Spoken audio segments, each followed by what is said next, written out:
Welcome to the Friday edition of Sports Talk. I'm Amanda Borges here with Jenna Laine. We are happy it's Friday, as I'm sure you are as well. Now, a lot happened this week, but one thing that is still fresh on our minds is last night's NBA Finals game when LeBron James left the game with a leg cramp. Now, as we know, many fans have taken to Twitter to express some not so nice comments for him. What do you think about that? Well, first of all, at 10:40, as of 10:45 this morning, the heat was still out in the arena. So that just goes to show you it was a pretty serious problem. Temperatures upwards of 90 degrees inside there. But, I don't want to put this all on LeBron.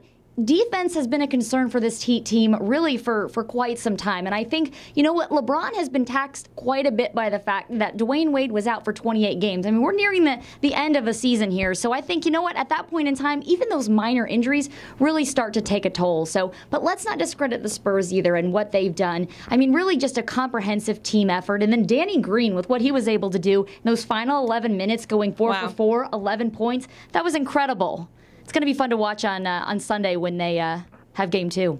You're right, Jenna. All right, moving right along to the Rays. Now, they obviously haven't had really an impressive season so far. In fact, they are the worst in baseball right now. Jenna, that's pretty rough. When I think that this clubhouse, definitely a lot of heavy hearts because of Don Zimmer. We don't know how long. I mean, yes, he's had some health issues for a while. We don't know how serious they were leading up to his unfortunate passing at 83 years old just a few days ago. But, I'm looking at this. 10 losses in a row. They just got swept 4 games by the Marlins. At this point in time, and I know maybe it's a little early to be talking about this, especially after Zimmer's passing, but David Price is on a 1-year deal worth $14 million. This team has a $72 million payroll. Just 1 year removed from a Cy Young, I don't think his value is ever going to get higher. And when you look at the Rays' way and the way they cultivate players on their own, and then they eventually ship them off, I'm thinking they're going to have to do that, and I'm wondering at what point do they really start seriously listening to these trade offers if they haven't already. It's possible that it's going to happen pretty soon.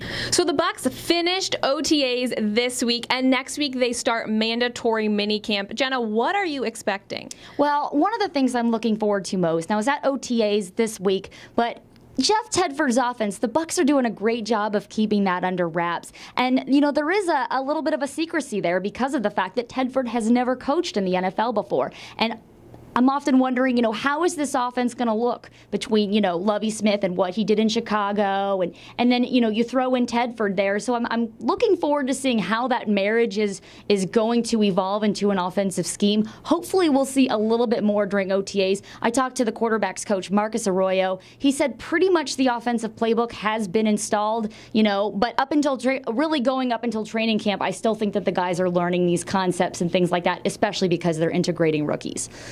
All right, well, for more sports news and Florida sports, check us out at sportstalkflorida.com and also follow us on Twitter.